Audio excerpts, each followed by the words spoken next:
Welcome to Chetan Bharat learning. Welcome to our class of science. और हम कर रहे थे अपनी क्लास 10 का chapter number 8 how do organisms reproduce.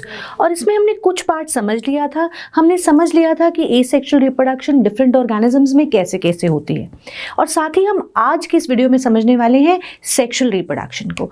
तो सेक्सुअल रिप्रोडक्शन बेसिकली क्या है? सेक्सुअल रिप्रोडक्शन मतलब वो मोड ऑफ रिप्रोडक्शन जिसमें दो पेरेंट्स इन्वॉल्व हों, right? So a mode of reproduction which involves two individuals, one male and one female, ऐसा mode of reproduction कहलाता है सेक्सुअल मोड ऑफ रिप्रोडक्शन।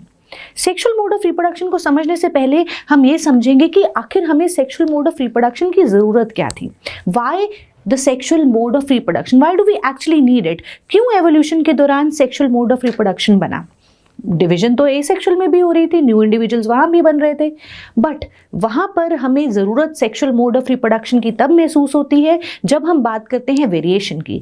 अगर आपको याद हो, हमने बात की थी एसेक्सुअल मोड ऑफ रिप्रोडक्शन में वेरिएशंस की। वेरिएशंस होनी बहुत ज़रूरी है क्योंकि किसी भी ऑर्गेनिज्म का सर्वाइवल इन द एनवायरनमेंट बहुत ज़रूरी है और उसके लिए चाहिए हैं वेरिएशंस। पर अगर हम ऑलरेडी प्रेजेंट दो डिफरेंट इंडिविजुअल्स को ले लें, सपोज सोचो हमारे पास यूनिसेलुलर ऑर्गेनिज्म है जिसमें वेरिएशन होगी, वो होगी कुछ हद तक एनवायरमेंटल बेसिस पर अगर हमारे पास पहले से ही दो डिफरेंट ऑर्गेनिजम्स हैं नेचर में जिनमें ऑब्वियसली बहुत डिफरेंट वेरिएशंस पहले से इनकॉर्पोरेटेड हैं, तो अगर हम उन्हें मिलाएंगे तो हमारे पास जो नया इंडिविजुअल बनेगा that would have a new novel combination of variations, और यह वेरिएशंस को, ये प्रोसेस वेरिएशन को स्पीड अप करेगा और बेटर वेरिएशंस लाने में हेल्प करेगा। So that is why sexual mode of reproduction where we require the combination of variations from two different और more individuals and thus creating new combinations of variants. और variants create होना that means survival को ensure करना, right? तो sexual mode of reproduction speeds up the variation process and it allows us to have more novel variants. नए variants बनाने का सबसे आसान तरीका है सेक्सुअल मोड ऑफ रिप्रोडक्शन। अब सेक्सुअल मोड ऑफ रिप्रोडक्शन का मतलब हम कंबाइन कर रहे हैं DNA from two different individuals during reproduction.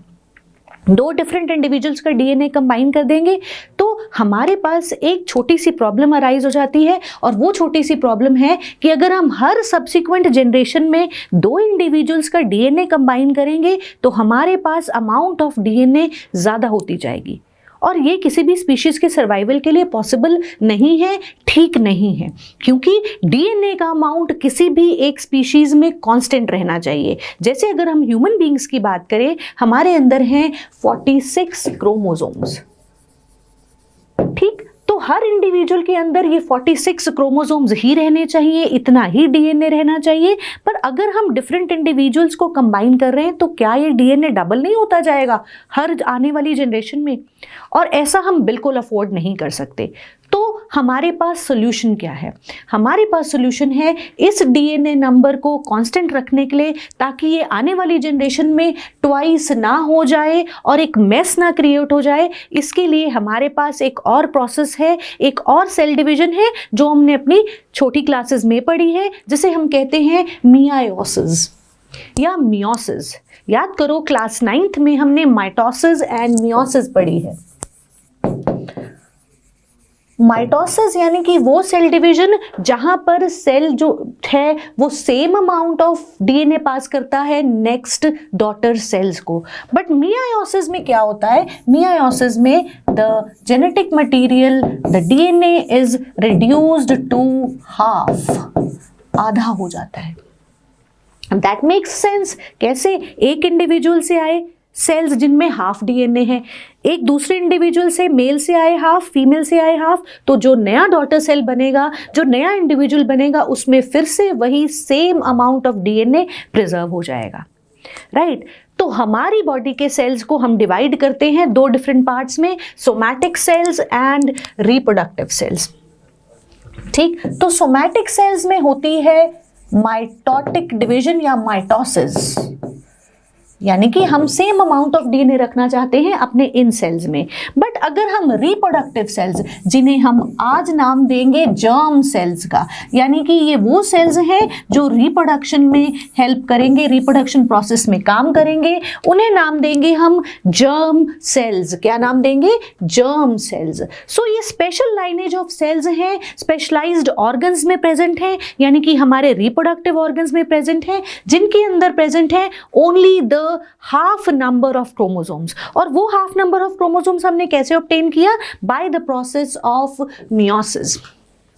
ठीक, तो अब आप ध्यान रखेंगे जितने भी हम मल्टी सेलर ऑर्गेनिजम्स हैं, इनके अंदर सोमैटिक सेल्स और रिप्रोडक्टिव सेल्स अलग हैं।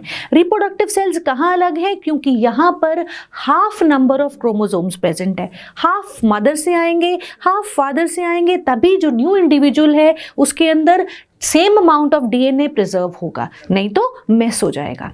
सो ऐसे हाफ नंबर ऑफ क्रोमोसोम्स वाले स्पेशलाइज्ड सेल्स कहलाते हैं जर्म सेल्स, जो प्रेजेंट है हमारे रिप्रोडक्टिव ऑर्गन्स में।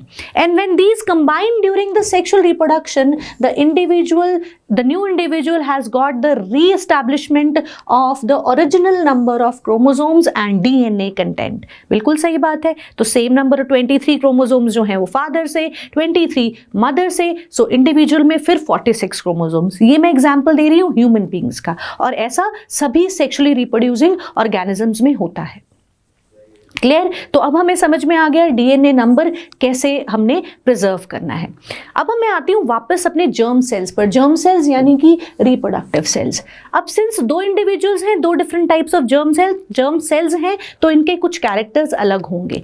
सो एक जर्म सेल जो होगा वो होगा लार्ज, और वो स्टोर करेगा the nutritive food for the developing zygote. जो आने वाले टाइम में जाइगोट बनेगा या जिससे बाद में इंडिविजुअल बनेगा, एक जर्म सेल जो है वो स्मॉल होगा, मोटाइल होगा, और एक जर्म सेल होगा लार्ज, फूड लेडन, जो कि नरिशमेंट प्रोवाइड करेगा। So remember, the larger germ cell is conventionally the female germ cell, जिसे हम फीमेल गेमीट भी कहते हैं।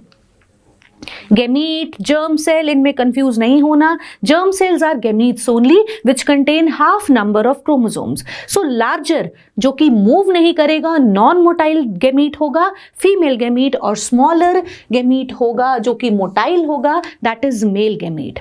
So for the act of for the sexual reproduction, the male gamete has to move to the female gamete.